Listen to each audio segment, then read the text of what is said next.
ሰላም ጤና ይስጥልን ተመልካቾቻችን ከአንከር ሚዲያ ዝግጅት ክፍል ያክብሮት ሰላምታችንን እናቀርባለን። ዜናዎችን ይዤ መጥቻለሁ። መሳይ መኮንን ነኝ።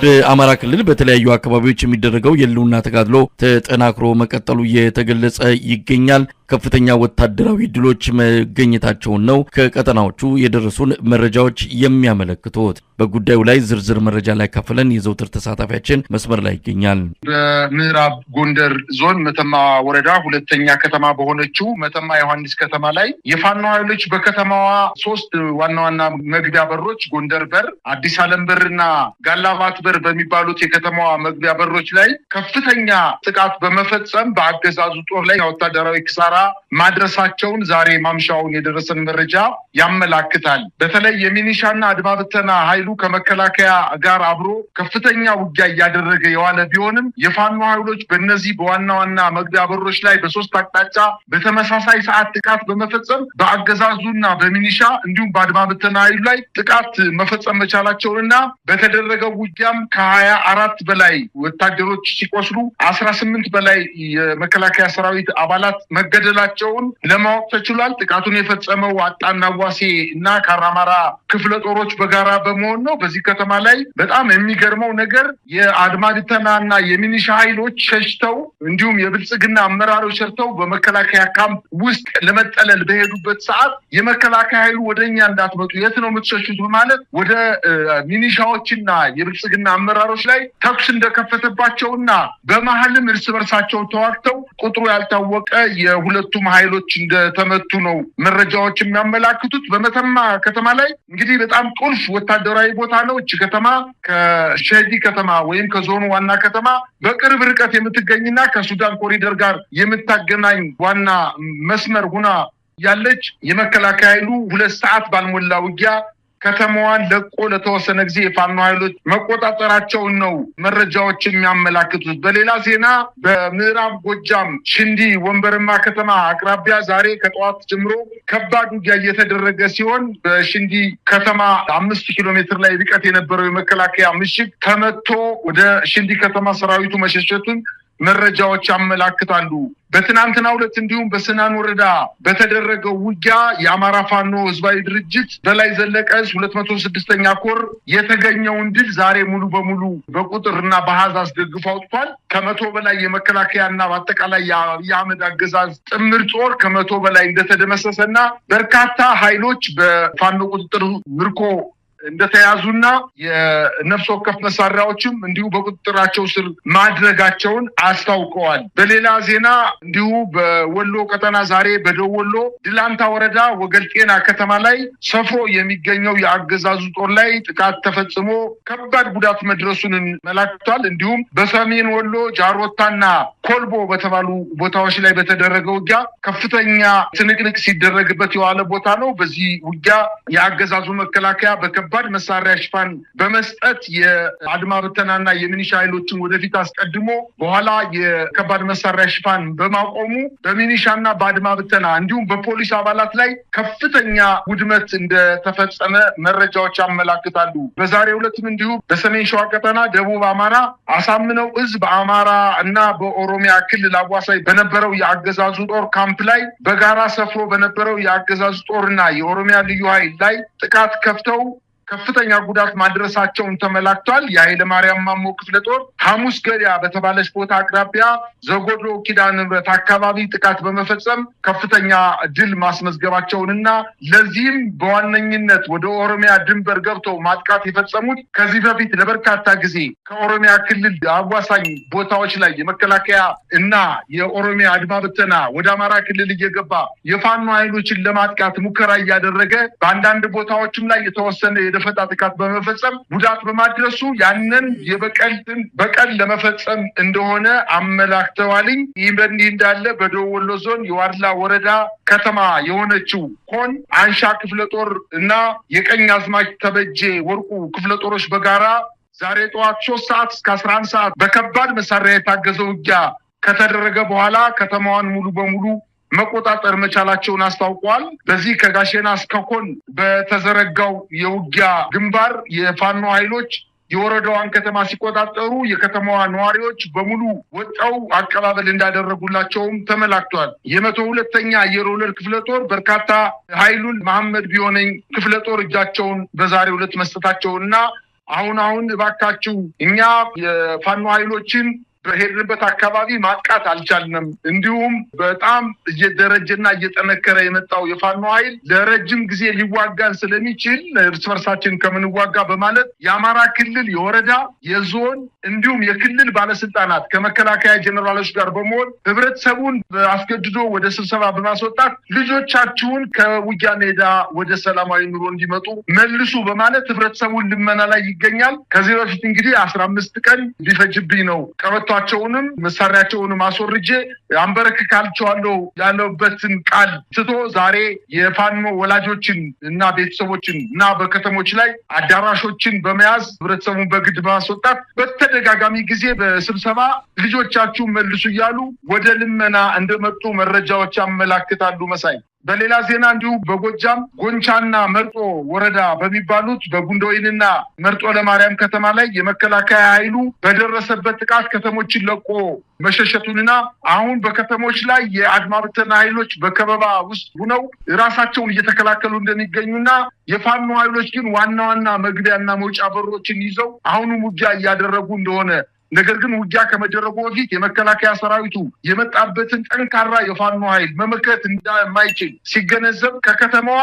ለአድማ ብተናም ይሁን ለሚኒሻ ሳይነግር ከከተማዋ ሹልክሎ በመውጣት ወደ ሌላ አካባቢ መሸሸቱን ነው መረጃዎች እየጠቆሙ የሚገኙት። መሳይ በሌላ በኩል የአማራ ፋኖ ብሔራዊ ኃይል ደቡብ አማራ ቀጠና ሳምነው እዝ ቡልጋ ክፍለ ጦርና ነጎድጓድ ክፍለ ጦሮች አስቸኳይ ማሳሰቢያ ሰጥተዋል። ላለፉት 2 ሳምንታት የአብይ አህመድ አገዛዝ የተለያዩ መንገዶችን ዝግ እንዲሆን አድርጓል። እነዚህ መንገዶች በሁሉም በተጠቀሱት አካባቢዎች ህዝቡ እንዳይንቀሳቀስ መደረጉን በመጥቀስ ነው ከ24/02/2018 ከዛሬ ጀምሮ ከምሽቱ 12 ሰዓት ማለት ነው መንገዶች እስከሚከፈቱ ድረስ ከጊናግር ደብረ ብርሃን ያለው ዋናው መንገድ ከአምቡላንስ ውጪ ላሉ ማንኛውም ተሽከርካሪዎች ዝግ እንደሚሆኑ ነው የተገለጸው። ከጊናገር ደብረ ብርሃን ነው እንግዲህ ዝግ እንደሆነና ማንኛውም እንቅስቃሴ የታገደ በመሆኑ ከአምቡላንሶች በቀር ፍቃድ ለመንቀሳቀስ ፍቃድ እንደሌላቸው በመጥቀስ ነው። ይህንን ተላልፎ የተገኘ ማንኛውም ተሽከርካሪ እርምጃ የሚወሰድበት እንደሚሆን ነው የአማራ ፋኖ ብሔራዊ ኃይል ደቡብ አማራ ቀጠና ያሳወቀው። እንግዲህ በአጠቃላይ በአማራ ክልል ያለው ወቅታዊ ሁኔታ በዚህ ደረጃ የሚገለጸው ነው። ነገር ግን ተስፋ የሚሰጥም ብዙ ነገሮች እየሰማን ነው። ምናልባትም በቅርቡ አንድ ትልቅ የስምምነት ወይም ደግሞ የአማራ ፋኖ አንድነትን የሚያሳይ ዜና እንደምንሰማ ይጠበቃል እና እንደው በዚህ ዙሪያ ያለውን አጭር መልእክት ማስተላለፍ ከተቻለ።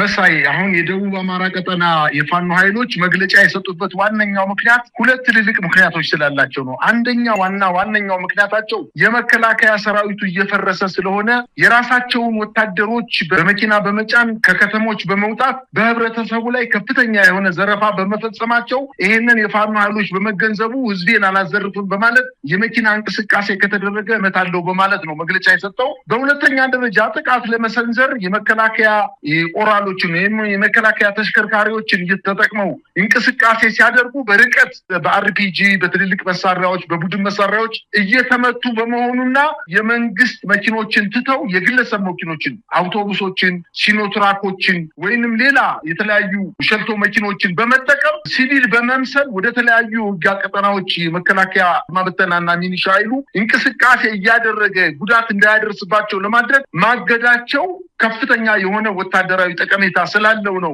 ያደረጉት። አንደኛ ህዝባቸውን ለመከላከል ነው፣ ሁለተኛ ደግሞ መከላከያው እንዳያጠቃቸው እነሱ ወደ ማጥቃት የሚሄዱ ከሆነ መከላከያው በነፃነት እንዳይንቀሳቀስ ለማድረግ ነው ውሳኔ ያስተላለፉት። በእውነት ይበል የሚያስብል መረጃ ነው። መከላከያ 4 እና 5 ኪሎ ሜትር ከደብረ ብርሃን ከተማ ላይ በመውጣት ህብረተሰቡን ዘረፋ ኬላ ዘርግቶ ግለሰብ መኪኖች እየተንቀሳቀሰ ህብረተሰቡን ዘረፋ እየፈጸመ ስለሆነ ይህን ዘረፋ ለማስቆም ጭምር ስለሆነ ትልቅ ወታደራዊ እና ማህበራዊ ድልም ነው ማለት ይቻላል። በአጠቃላይ ግን በአማራ ክልል እየተደረገ ያለው ጦርነት በተለያዩ አቅጣጫዎች አሁን የፋኖ ኃይሎች በተለያየ አውደ ግንባሮች ከሚያደርጉት ውጊያ በተጨማሪ በመካከላቸው በትንንሽ ክፍተቶች ምክንያት 2 አደረጃጀቶች ወደ አንድ አደረጃጀት ለማምጣት ዝግጅታቸውን ጨርሰው መግለጫ ብቻ እንደሚቀራቸው ነው መረጃዎች እያመላከቱ የሚገኙት። ስለዚህ እነዚህ ኃይሎች ወደ አንድነት መጥተው በአንድነት ተሰናስለው ወደ ሙሉ ማጥቃት በሚሸጋገሩበት ጊዜ ይሄ የደከመ መዋጋት ሞራል የሌለው ምክንያት የሌለው አቅምም የሌለው ፍላጎትም የሌለው የመከላከያ አጠቃላይ የአብይ አህመድ አገዛዝ በአጭር ጊዜ ውስጥ ከክልሉ የሚወጣበት ከፍተኛ ዝግጅት እየተደረገ እንደሆነ ነው መረጃዎች እየጠቆሙ የሚገኙት። መሳይ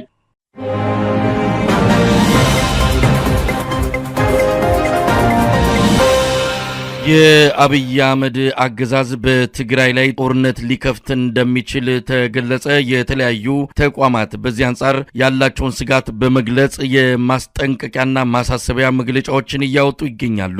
ህዝባዊ ወያኔ ሓርነት ትግራይ ህወሓት የአብይ አህመድ አገዛዝ በትግራይ ላይ ጦርነት ለመክፈት የመጨረሻውን ዝግጅት እያደረገ ነው ሲል መግለጫ አውጥቷል። ቅድሚያ ለሰብአዊ መብቶች ኢትዮጵያ የተባለው የሲቪል ማህበረሰብ ድርጅትም በፌዴራል መንግስቱና በህወሓት መካከል ያለው መካረር ዳግም ወደ ጦርነት ያመራል የሚል ከፍተኛ ስጋት እንዳለው በመግለጽ ጉዳዩ በንግግርና በድርድር እንዲፈታ ጥሪ አቅርቧል። በትግራይ ጦርነት አንዣቧል በሚል በሺዎች የሚቆጠሩ ዜጎች ከትግራይ እየወጡ መሆናቸውም ተገልጿል። የአብይ አህመድ አገዛዝ በኤርትራ ላይም ጦርነት ለመክፈት እየተዘጋጀ ነው በማለት የኤርትራ መንግስት ሰሞኑን ለዓለም አቀፉ ማህበረሰብ ባቀረበው ጥሪ አስታውቋል። የኤርትራ የማስታወቂያ ሚኒስትር እንደገለጹት ከሆነ የአብይ አህመድ አገዛዝ በተሳሳተ ትርክት የኤርትራን ሉዓላዊነት ለመዳፈር ከፍተኛ ዝግጅት እያደረገ ነው። ዓለም አቀፉ ማህበረሰብ ይህንን አገዛዝ የምስራቅ አፍሪካን ቀጠናን ወደ ቀውስ ከመክተቱ በፊት እርምጃ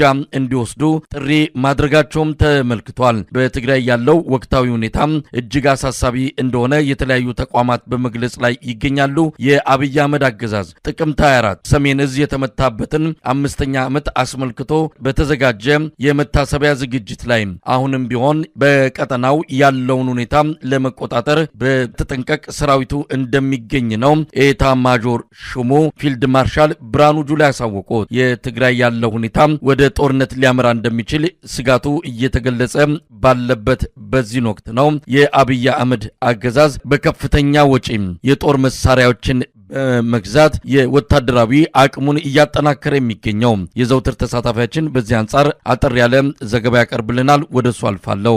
እንደሚታወቀው የዛሬ 5 ዓመት ልክ በዛሬው ቀን በትግራይ ክልል የነበሩ የፌዴራል የመከላከያ ሰራዊት አባላት በተደረገባቸው ድንገተኛና ያልተገመተ ጭፍጨፋ ተከትሎ የክልሉ መንግስትና የፌዴራል መንግስት በአጠቃላይ የኢትዮጵያ ሕዝብ በዚህ ጦርነት ለሁለት ተከታታይ ዓመታት በተደረገው ጦርነት ከፍተኛ የሆነ ውድመት እንደደረሰ ይታወቃል። ሀገሪቱ ተመልሳ ወደ 30 ዓመት ወደ ኋላ እንደተመለሰች ይታወቃል። በትግራይ ክልል ከዛ በኋላ በተደረገው ጦርነት በርካታ ሲቪሊያን ተጎድተዋል። የመከላከያ ሰራዊቱም ተጎድተዋል። የትግራይ ልዩ ኃይልም ተጎድተዋል። የትግራይ ሲቪል ነዋሪም ምናልባትም ከ1 ሚሊዮን የሚገመት አጠቃላይ ውድመት በክልሉ ደርሷል። ይሄ በሰው ደረጃ የደረሰው ውድመት ነው። ከዛ ቀጥሎ ደግሞ በንብረት ላይ በመሰረተ ልማቶችና በተለያዩ ተቋማት ላይ የተፈጸመው አጠቃላይ ውድመት ሊመለስ ወደማይችል ደረጃ ደርሶ ነበረ። እንግዲህ ያንን አስመልክቶ ለኢትዮጵያ ሕዝብ ፕሪቶሪያ ላይ በመገኘት ወደ ሰላም የመጡ ቢመስልም ዛሬ 5ኛ ዓመቱን ምክንያት በማድረግ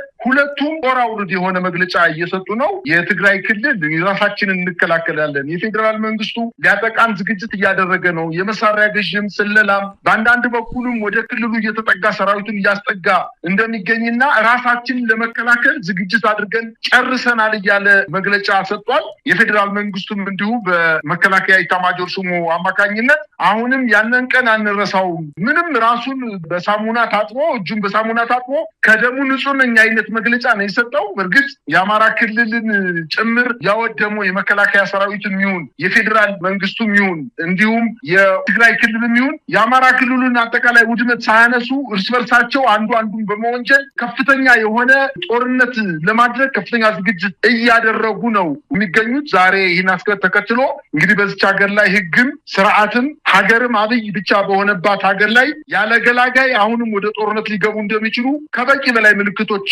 እየታዩ እንደሚገኙ ነው ዛሬ በሁለቱም የተሰጠው መግለጫ የሚያመላክተው። ከህወሓት ኃይሎች ጋር ብቻ ሳይሆን አሁንም ከኤርትራ መንግስት ጋርም እንዲሁ ጦርነት ሊገባ እንደሚችል በወታደራዊ አመራሮቹ መግለጫ እየሰጠ ቢሆንም የኤርትራ መንግስት ግን ለተባበሩት መንግስታት ለዓለም ሀገራት በሙሉ የዲፕሎማሲ ስራ እየሰራ የኢትዮጵያ መንግስት ጦር አውርድ የሆነ ፖሊሲውን እንዲያቆምና ከወረራ እንዲታቀብ ለማድረግ ከፍተኛ የሆነ እንቅስቃሴ እያደረጉ እንደሆነና ነገር ግን ይህ ስርዓት አሁንም በተለያዩ ሰሜናዎች አካባቢ ወይንም በአማራ ክልል በትግራይና በኤርትራ አካባቢ ያለ ጦርነት መዋል ማደር እንደማይችልና እነሱን በጦርነት ለረጅም ጊዜ በማቆየትና አቅማቸው እንዲዳከም በማድረግ ከዚህ ወደ መሀል ሀገር የሚሰራውን ስራ በሰፊው አጠናክሮ ለመቀጠል ስልቱን ቀይሶ እንቅስቃሴ እያደረገ እንደሆነ ነው መረጃዎች የሚያመላክቱት።